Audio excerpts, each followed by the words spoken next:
Good afternoon, everyone.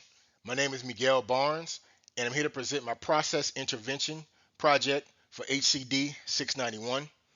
I would like to first thank and welcome the committee members and also Dr. Beadle for taking time out to view my presentation. Before we get started, I'd like to give a brief overview of my background uh, on this subject.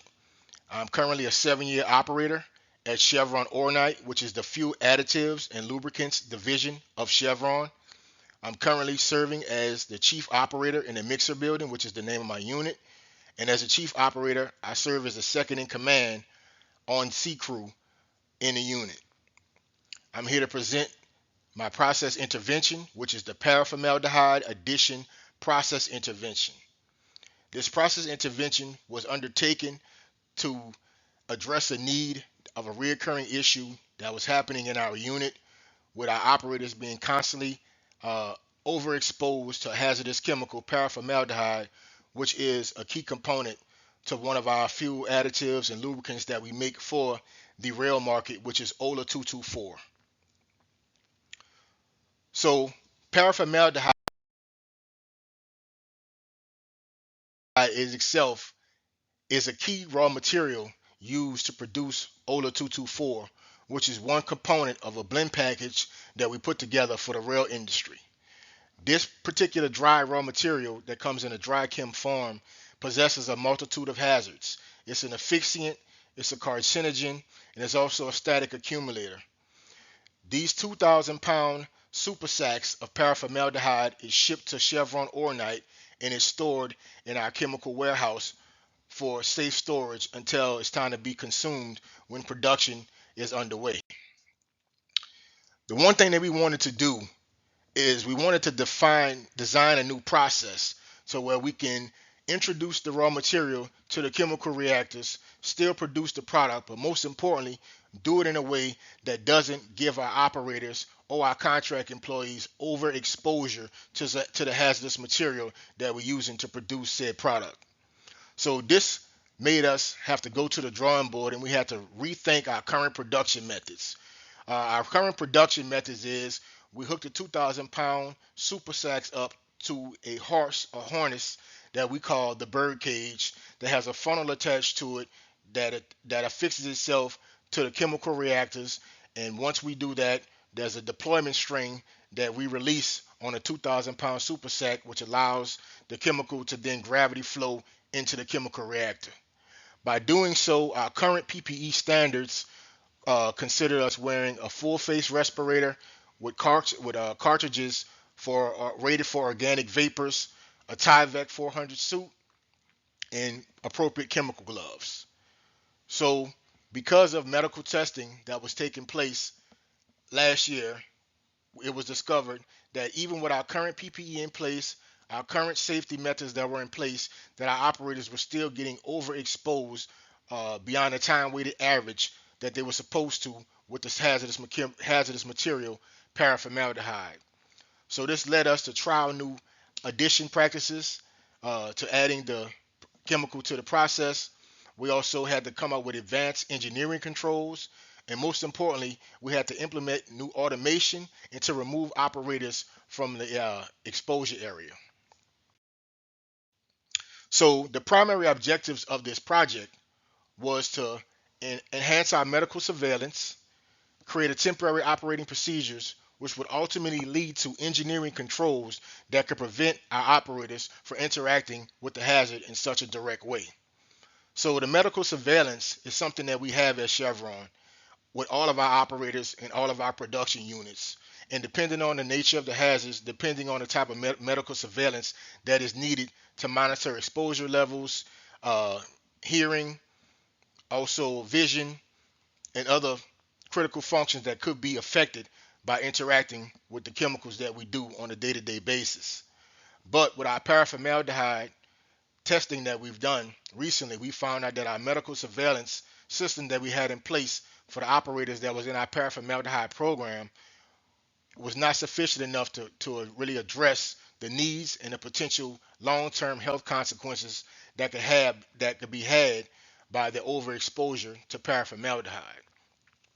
So we know we needed to create something that was still going to change the safety culture of our paraformaldehyde program, but most importantly, do it in such a way so we don't halt production, so we can still could be able to service our customers, but still keep safety as the number one objective.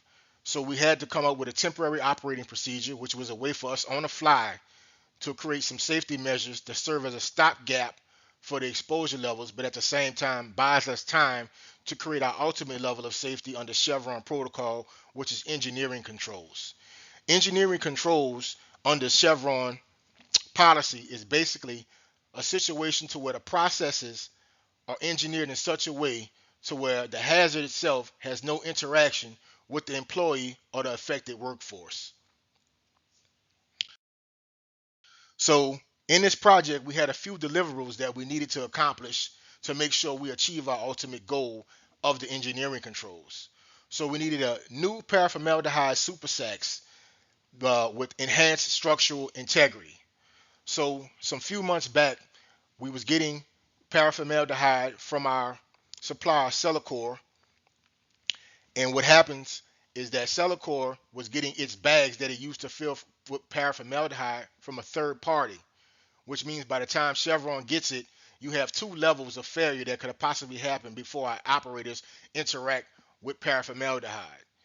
So it was on us in the procurement and the supply chain team to get with our vendors to come up with a better housing for the paraformaldehyde itself, and that led to us coming up with a new structural design for the 2,000-pound super sacks that house the paraformaldehyde. Also, we had to come up with improved PPE standards. So our PPE standards before the process intervention required a full face respirator, equipped with organic vapor cartridges, Tyvek 400 suit, optional and chemical gloves, and also optional fresh air if needed by the operator. Also, our ultimate goal as well was to eventually move from that and go into a tote bin delivery system that could eliminate potential hazards, which would satisfy our need for engineering control. So, organizational performance analysis. So, a few things that we wanted to do to improve our organizational performance, as we call it at Chevron, OE, or operational excellence, is we want to improve our safety metrics scorecard.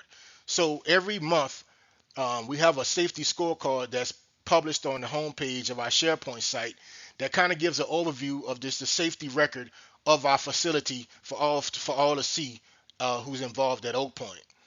We know in our unit, the mixer building, we've had some blips on our safety record because of faulty bags and some upsets that we've had pertaining to production of OLA 224, namely with the paraformaldehyde addition process. Also, we have some mentors that are working in collaboration with our training department, our senior operators, to help train up our junior operators to be able to interact with the chemical and perform the necessary job duties without uh, introducing hazards to the process. Also, we wanted to add some field proficiency testing where we can periodically either take operators, whether they're senior or junior, and have them pretty much constantly trial and constantly show that they can perform the duty without any hiccups or any kind of upsets. This required us to have a periodic review and a revision also of our current processes that we're going to have periodically to make sure that we constantly are evolving and are able to change as the production needs change, production ramp or production slows down, that we're constantly training our employees to be able to be aware of those changes, but also can perform the duties in the midst of those changes. And one of the biggest things that we needed to do culturally is we needed to prioritize safety above production. So I know that's something that seems like it's easier said than done. It should be goes without saying that safety should take precedence over production. But when you're in a facility such as Chevron, and we're a smaller division of the overall Chevron global footprint, that it's a lot of times that for our viability of our facility, with it being so small, production from time to time does take a priority over safety. So there's something that we know we needed to make an imperative that we change, because at the end of the day, the safety of our employees has a direct correlation to our bottom line and our economic viability to Chevron as a whole.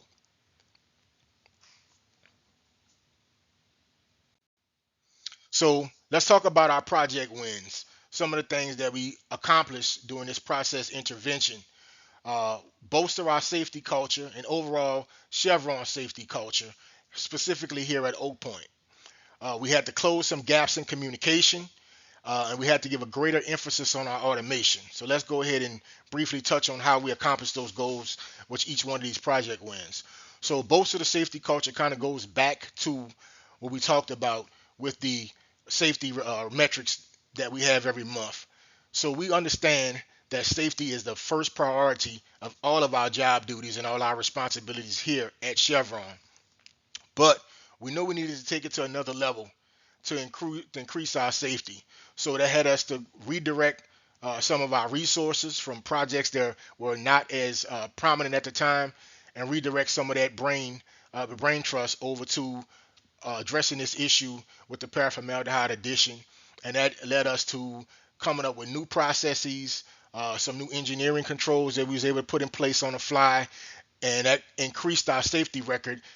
Since we've implemented the process change, literally month after month, we saw the improvement tick up with all the different metrics levels that we have to evaluate safety. Since this process intervention, we've seen upticks in all of those categories. We had to close gaps in communication. One of the biggest things that at Chevron that we have is a communication gap. We have 4 different crews that rotate day and night. So we have a facility that pretty much operates 24 hours a day with different crews working on 12-hour intervals. I'm sorry. So with that being said, communication gaps is common, and it's a problem that we constantly have to combat. So we have a electronic turnover, we have a verbal turnover, we have daily operating procedures, which is the DOI, and we also have overall PIs, which is stand for plant instructions. And all of those different forms of communication serve as the way that we get the message out to our operators, which ultimately comes from management, trickles down to procurement, which trickles down to planning, which trickles down to our customer demand, which eventually comes to us in the production facilities. Um, we also have put a greater emphasis on automation.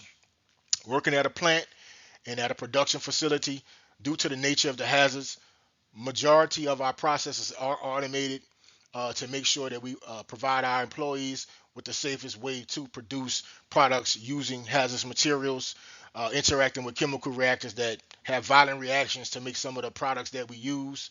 So some of our processes, just by the nature of it, are not all automated because it's very cost intensive to have everything automated, but we have majority of things automated as they should be.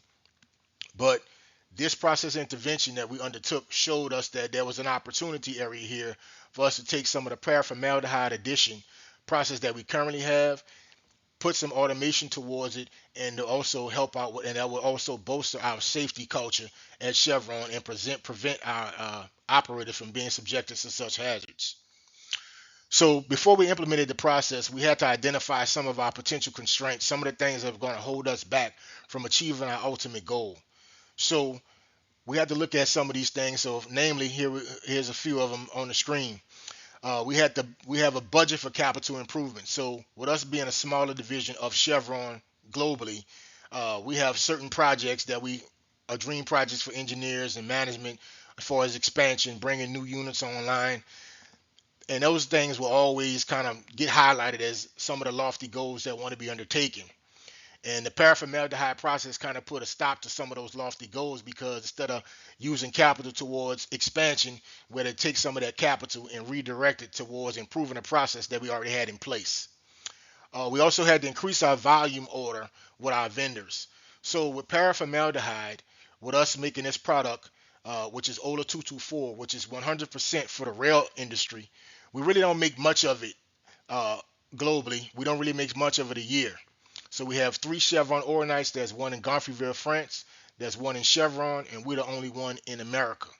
So when you have 3 Chevrons producing this product that serves the whole rail industry globally, which means is on top of the rest of the products that we make for other industries, we actually don't buy enough of these raw materials to be able to say to our vendors that we want to make these specific changes and them to be receptive to it, because we're not going to increase the volume that we purchase because we don't produce a lot, because the market uh, doesn't demand us to produce anymore. So that was another constraint, is how do we convince vendors that it would be a win for them to take on the expenses of changing their bags for a customer that doesn't is not going to increase the volume of purchasing. So this was another constraint. Also, we had a lack of previous project precedent, and what I mean by that is that Chevron is an organization that's constantly trying to find ways to evolve and grow to stay competitive in the market.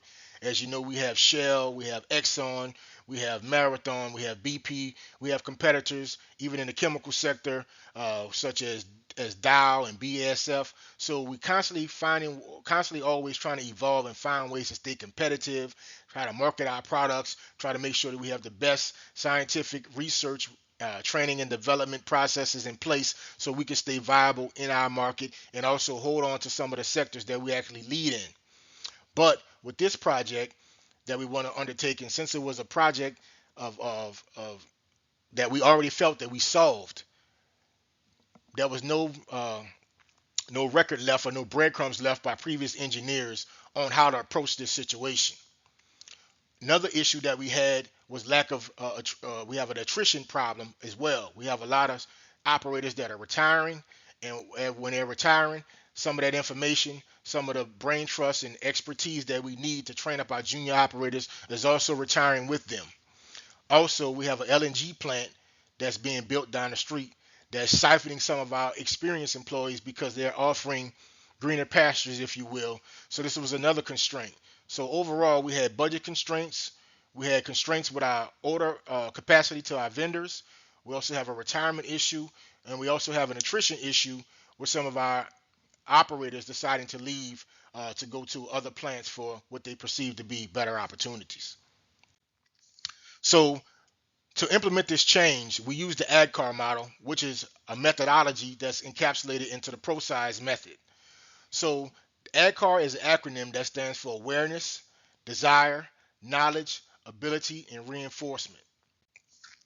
So the awareness of the ADCAR model stands for the why. So the why in this process was the medical testing revealed that we had off the charts exposure levels for our operators. So as I stated before, when we have the hazardous chemicals, based upon Chevron policy but overall OSHA standards, there's a time weighted average that you can have for each chemical that you're interacting with. And due to the medical testing that we've undertaken, we've realized that our operators, even with the current PPE standards that we had in place, were far exceeding Chevron standards, but ultimately OSHA standards. So that was the one thing that we needed to change, and the medical testing brought that to our attention. We had a corporate initiative to make the change. So the corporate initiative, once the testing results got to San Ramon, which is where the headquarters of Chevron are located, of course that actually put extra emphasis because our corporate offices demanded nothing but a change. They demanded better, so we had to do this. It was a mandate from corporate to get this project underway and also bring those testing levels into uh, into levels that were manageable for our employees and also for OSHA standards as well. So one of the things that we realized is that our current PPE was ineffective. So our current PPE standards were the full face respirator, was the fitted with the organic cartridges, Tyvek 400 suit that was optional, and chemical gloves. So now we had to elevate that PPE level to a higher standard, which is now making it a fresh air job, which means that all the same PPE was involved, with the exception of instead of using the organic vapor cartridges, you now have to have a regulator on that full face respirator and allow you to have breathing air bottles. So now you can breathe fresh air through the canisters as opposed to filtering the air around you with the cartridges.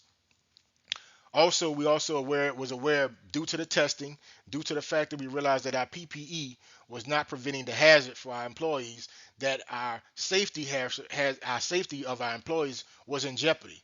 Not just their immediate safety, but most importantly, their long-term safety from being a Chevron employee. The desire. So the desire was we wanted to eliminate the exposure. We wanted to improve the operations for our mixer building staff, and we also wanted to prevent the long-term health concerns that are already associated with being exposed to paraformaldehyde, but also all the rest of the chemicals that we have to interact with on a daily basis. So the knowledge. So this is the how. So how do we implement this change? How do we get to the achieve the goal that we wanted to achieve? So one of the first things that we had to do is we had to implement safety observers. We had to come with a temporary operating procedure that was going to, in a short term, help us improve our project uh, implementation, but at the same time, give us enough time to come up with the engineering controls, which was the ultimate goal of this undertaking altogether. So the safety observers was there to make sure that our operators, senior and junior, were introducing paraformaldehyde to the chemical reactors in a way that adhered to not only corporate standards but OSHA standards as well. We also had to implement computer based training (CBTs) to reinforce the same processes that were being undertaken in the field. And ultimately, we had to have to implement a mentorship program where senior operators can pretty much take junior operators under their wing to kind of give them more of an experience overview of processes from someone who has the experience and also the time and the expertise and most importantly the leadership in the units needed to help the junior operators come along so they could, because the junior operators will eventually become the future of our plant and ultimately future leadership of our facility. So the ability, the ability that we have to implement the project, I'm sorry, was we need to make sure that our employees that was comfortable with leading changes were able to lead. So we allowed our leaders to be leaders. That was the main thing. So in every unit, we have leadership. We have some of those alpha operators who everybody takes direction from, and we needed those guys to step up to support the chief operators, head operators, and ultimately STLs and above. We needed those guys at the granular level to help us out to implement the changes. So we just allowed our leaders to be leaders.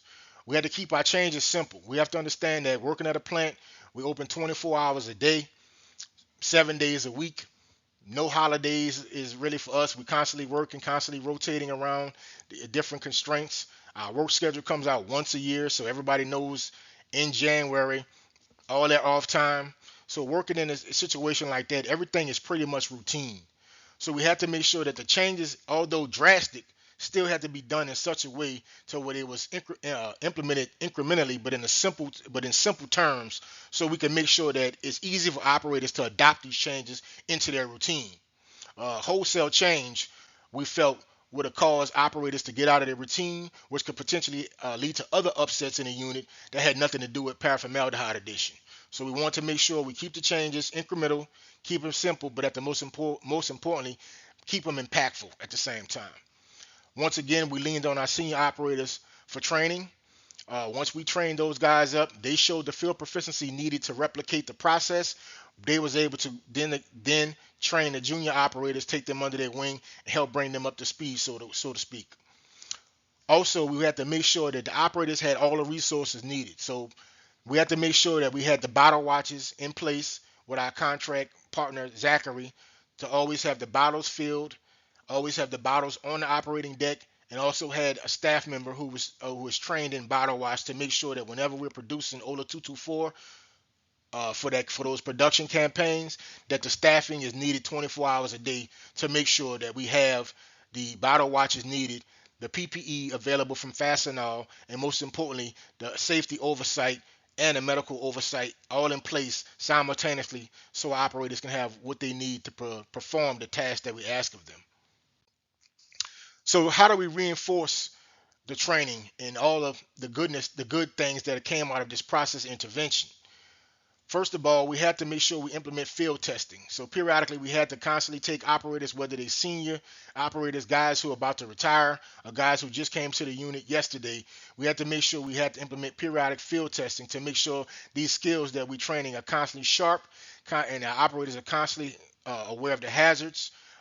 Something as small as even tripping over the hoses that's attached to the six packs for the bottles. Something as small as not hooking up the cam locks to the reactors completely. Something as small as not affixing the bag to the harness correctly. So all of these things we have to make sure that our operators constantly have brushing up on their skills to make sure they're sharp and they can provide the kind of quality of operational excellence that we demand from them as a Chevron employees. This goes back to us implementing written and computer-based testing.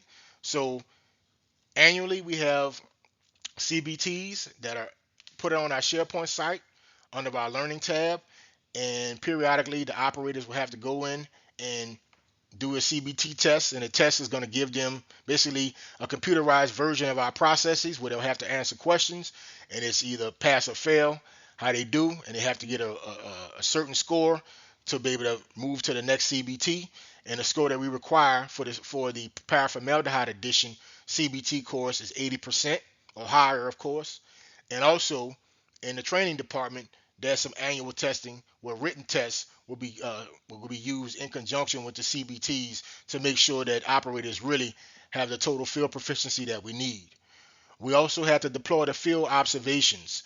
So, in coupled with the written tests and the CBTs, we have to make sure that because some operators can do well on the testing, whether it be written or computer based, but we have to make sure that on top of that, they had the functional skills in the field to do what we ask of them, but most importantly, do it in such a way that keeps them out of harm's way and keeps our other fellow contract employees and other Chevron operators out of harm's way as well. So this was all culminated into us implementing our new temporary operating procedure where we totally revamped and revised how we add paraformaldehyde to our chemical reactors. So at first what we would do, there's an inner lining of the bag that's in the canvas 2,000-pound super sack. There's an inner lining that wasn't woven to the bag that's heat sealed on four sides that we use to affix to a bowl, and we usually gravity feed it into the reactor that way. What we've learned through obviously the safety observance that we've done, that if we can cut that hazard, which would be the excess tail of the inner lining, and just affix the whole canvas bag to the bowl as opposed to just the lining, we can lower the exposure level to our operators and also prevent catastrophic bag failures that we've experienced in the past. And like I said before, all of this is leads up to annual refresher training, which encompasses our CBTs, our field observation, and also our written testing. So, in conclusion, what did we accomplish by this undertaking of this process intervention for paraformaldehyde addition? First of all, we reduced our PPE costs. So now there's no more need for buying organic vapor cartridges for the paraformaldehyde process from Fastenal. So they reduced invoices that way. We increased purchases of breathing air from Air Liquide, but we've also reduced our need for the amount of respirators, the amount of organic vapor cartridges, our Tyvek 400 suits, and also the type of chemical gloves needed was also changed to a cheaper but more effective layer of protection as well. Our medical testing results improved. We've seen that the testing results from the monitoring that we've done prior to the process intervention has significantly reduced because of the new PPE implementation and then also the new process implementation that we've undertaken. All of our numbers are drastically going down, trending in the right direction, and we are encouraged by that. And we're going to constantly keep revisiting this situation and also revising this process so we can ultimately get our results down to zero. We have new cameras installed, so where now operators in the field can have another layer of protection where the inside operator can actually have a camera that's on the guy in the operator, I mean in the unit, in the process unit, where he can see that guy, be another set of eyes, and it can identify hazards that guy may not be aware of while he's in the field and alert them via a radio that there's potential hazards that's underway, or certain watch points that need to be considered before or during the implementation process. Also, most importantly, we wanted to achieve engineering controls. And we're happy to say that we have our contract partner Keystone that's in charge of taking bids for us to have prototypes created for us to design a new bin system that can house the paraformaldehyde encased inside the fiberglass box, or maybe a steel box. We're still debating on which one would actually be the best uh, way to prevent the hazard. But we have these prototypes now underway that we will be able to trial in the future, that will give us the opportunity to fully implement the engineering controls that we ultimately desire. So I thank you for your time. I thank you for allowing me to present my presentation. I apologize for me being nervous and stumbling over the words because of me being nervous. But I want to thank Dr. Beadle, the panel, and the whole USM for everything I've learned during my time here at the University of Southern Mississippi. And I'm excited about what the future holds. And I'm optimistic that the education I've gained here can allow me to achieve my career goals here at Chevron. These are my resources, and I want to thank you once again. Have a good day.